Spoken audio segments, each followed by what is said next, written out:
Hello everyone, welcome to sinless circle. আজকে সকাল থেকে আকাশটা দেখার মতো, চারিপাশ একদম কুয়াশায় পুরো ঢেকে আছে, আর তার মাঝখান থেকে এই সবুজ ধান ক্ষেত, কী যে লাগছে কি বলবো। তবে সূর্য আমাদের সাথ দিচ্ছে না ঠিকই, কিন্তু খেলার মাঠে একে একে সবাই চলে এসছে। গ্রামের স্কুলগুলোর মাস্টারমশাইরা, দিদিমণিরা আর খুদে খুদে সব বাচ্চারা সবাই একে একে এসে হাজির। শীতকে তোয়াক্কা না করেই সব দেখো না, হাফ প্যান্ট, কেউ স্যান্ডো গেঞ্জি এইসব পরে এই বাচ্চারা চলে এসছে। আর ঠিক যে জায়গাতে আমি দাঁড়িয়ে আছি, এখান থেকে চারিপাশের ভিউটা বারবার ঘুরে দেখতে ইচ্ছে করছে। এদিকে জোর কদমে চলছে প্রস্তুতি, এইবার খেলা হবে। কিন্তু সেই খেলা শুরু হওয়ার আগে অনেক ফর্মালিটিস রয়েছে, যেগুলো এখন একে একে সবাই কমপ্লিট করে ফেলছে। অনেক দূর দূর থেকে আমাদের স্কুলগুলোর এই মাস্টারমশাই দিদিমণিরা আসেন, যারা সেই কত ভোরে উঠে এসছেন। সকাল সকাল খেলোয়াড়দের টিফিনও দিয়ে দেওয়া হয়েছে। এবার পতাকা উত্তোলন।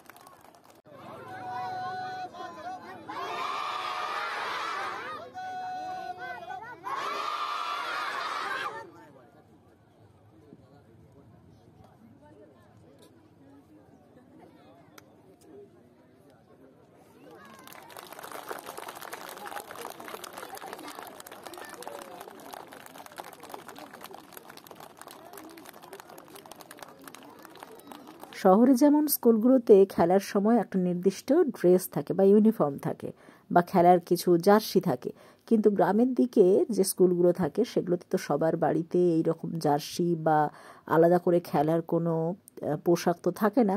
সে কারণে যে যা পারে সেটাই পরে আসে, যেটাতে তারা কমফোর্টেবল থাকে সেই ধরনের পোশাক তারা পরে আসে। কিন্তু খেলতে সবাই ভালোবাসে। জুতো পরে আসতে অনেকে ভুলে গেছে ঠিকই, তবে খেলা শুরু হওয়ার আগে শপথ বাক্য পাঠ করতে কেউ ভোলেনি। আমরা অবৈতনিক প্রাথমিক ও নিম্ন বুনিয়াদী বিদ্যালয়, মাদ্রাসা ও শিশু শিক্ষা কেন্দ্র সমূহের ৩৯তম রাজ্য প্রাথমিক বিদ্যালয় ক্রীড়া প্রতিযোগিতার নিয়মাবলী মান্য ও পালন করিয়া প্রকৃত খেলোয়াড় সুলভ মনোভাব লইয়া খেলার গৌরব এবং আমাদের দলের সম্মানার্থে এই প্রতিযোগিতায় অংশগ্রহণ করিব। এই ঠান্ডার মধ্যে সকাল সকাল বাচ্চারা আগে টিফিন করে নিচ্ছে, কারণ তারপর খেলা শেষ হয়ে গেলে তখন তারা লাঞ্চ পাবে।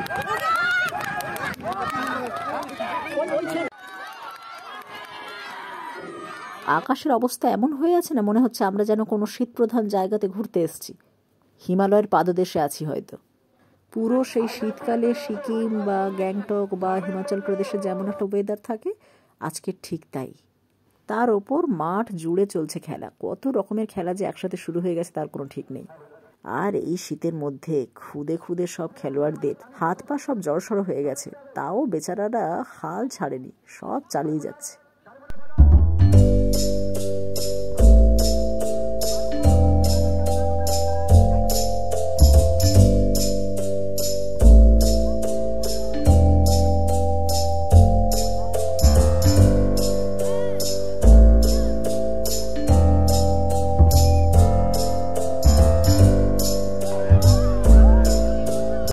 একে তো খোলা মাঠ, তার উপর আবার চাষের জমির ওপর থেকে ঠান্ডা বাতাসটা আসছে, মানে কি বলবো, হাড় মাথা সব জ্বালিয়ে যাচ্ছে। কম সময়ের মধ্যে খেলা শেষ করতে হবে বলে একসাথে অনেকগুলো ইভেন্ট চলছে মাঠের মধ্যে। কোথাও দৌড় হচ্ছে, কোথাও জিমনাস্টিক, যোগা হচ্ছে, ওদিকে আবার হাই জাম্প, লং জাম্প, এগুলো তো আছেই। কিন্তু এত ব্যস্ততার মাঝেও যখন বন্ধুরা এক জায়গায় জড়ো হচ্ছে, দেখো সব জোড়ায় জোড়ায় ঘুরে বেড়াচ্ছে, হাসছে, গল্প করছে, কিন্তু তার মাঝে খেলাও হচ্ছে। অনেকদিন পরপর মাস্টারমশাইদের দেখা হয়েছে, তো সেজন্য একটু ব্যক্তিগত আলাপ আলোচনাও একটু সেরে ফেলছে।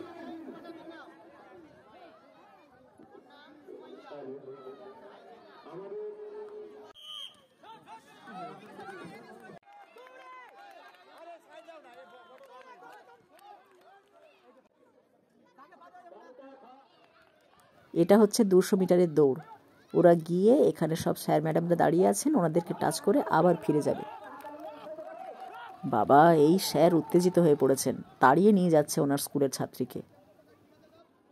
আর এখানে কি হচ্ছে দেখি, এই টেবিলে রেকর্ড নেওয়া হচ্ছে, মানে কোন ইভেন্টে কে ফার্স্ট, কে সেকেন্ড, কে থার্ড হয়েছে সেই সমস্ত নামগুলো চেস্ট নাম্বারের সাথে মিলিয়ে লেখা হচ্ছে। এদের খেলা দেখে আমার নিজের ছোটবেলাকার কথা মনে পড়ে যাচ্ছে। সারা জীবনে মনে হয় একবারই পুরস্কার পেয়েছিলাম, তাও আবার থার্ড প্রাইজ। ব্যাস, ওতেই আমার জীবন উদ্ধার হয়ে গেছে। তোমাদের কি খবর? তোমরা তোমাদের স্টুডেন্ট লাইফে আজ অব্দি কতগুলো প্রাইজ জিতেছো, পারলে কমেন্ট করে জানিও তো। অন্য কোনো কিছুতে নয়, শুধু খেলায়। তাহলে আমিও জানতে পারবো যে আমার মতো দুরবস্থা তোমাদেরও কিনা।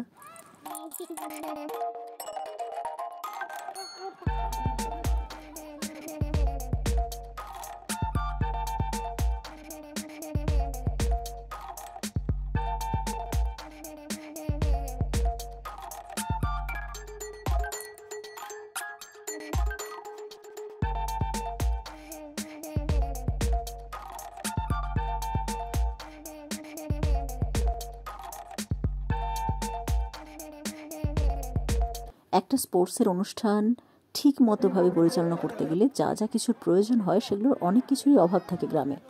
তবে বাচ্চারা এমন জোশ নিয়ে এত আনন্দের সাথে খেলে না, যে তুমি বুঝতেই পারবে না যে এখানে এত অভাব আছে। আর আমাদের মহেশবাবু এখন আপাতত বাচ্চাদের দেখিয়ে দিচ্ছেন কিভাবে আলু দৌড়ে দৌড়তে হবে। এই মুহূর্তে আমরা মহেশবাবুর শৈশব দেখছি।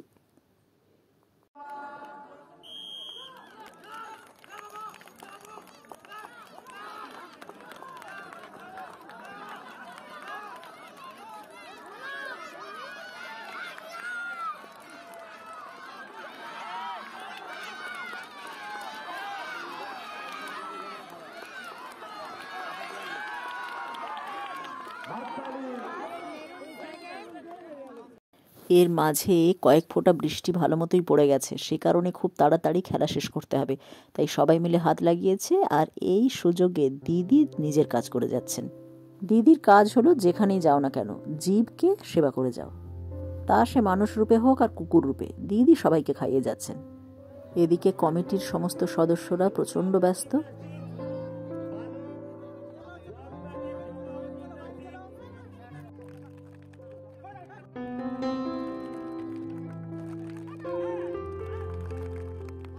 তাড়াতাড়ি খেলা শেষ করতে হবে, কারণ বৃষ্টি পড়তে শুরু করে দিয়েছে ভালো মতো।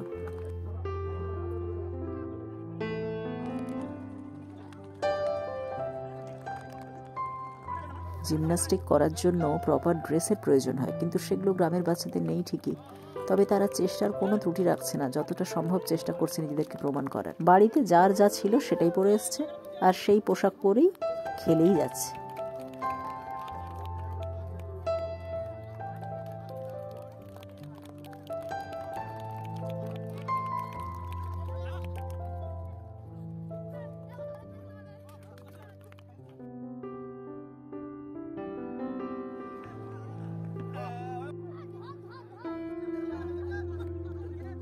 এই হলো আজকের লাস্ট ইভেন্ট, বল ছোঁড়া। আমরা তো সবাই ভেবেছিলাম যে ছেলেরা সবচেয়ে ভালো বল ছুঁড়বে। ও বাবা, দেখলাম মেয়েরা তাদের ডাবল। মেয়েরা খুব ভালো থ্রো করছে।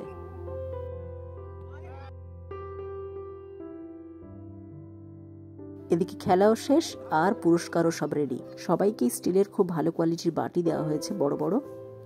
শুধু সাইজের পার্থক্য, যে ফার্স্ট সে সবচেয়ে বড় বাটি পেয়েছে, যে সেকেন্ড সে একটু মাঝারি, যে থার্ড সে আর একটু ছোট। গ্রামের দিকে বাচ্চারাও খুশ আর বাচ্চাদের মায়েরাও খুশ, কারণ এগুলোতে তরকারি রাখতে পারবে বাড়িতে, কেউ ভাত খেতে পারবে, সবজি কেটে রাখতে পারবে, আরও কত কি।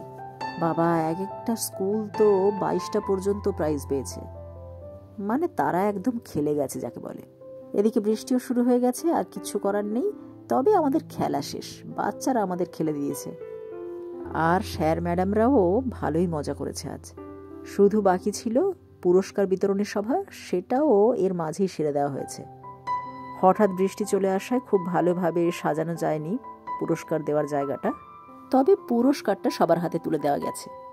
গ্রামের দিকে পুরস্কার সবসময় এইরকম থালা, বাটি, গ্লাস, বড় মগ বা বালতি এসব দেওয়া হয়, কারণ এতে তাদের সাংসারিক অনেক কাজেও সেই জিনিসটা ব্যবহারও করতে পারে তারা।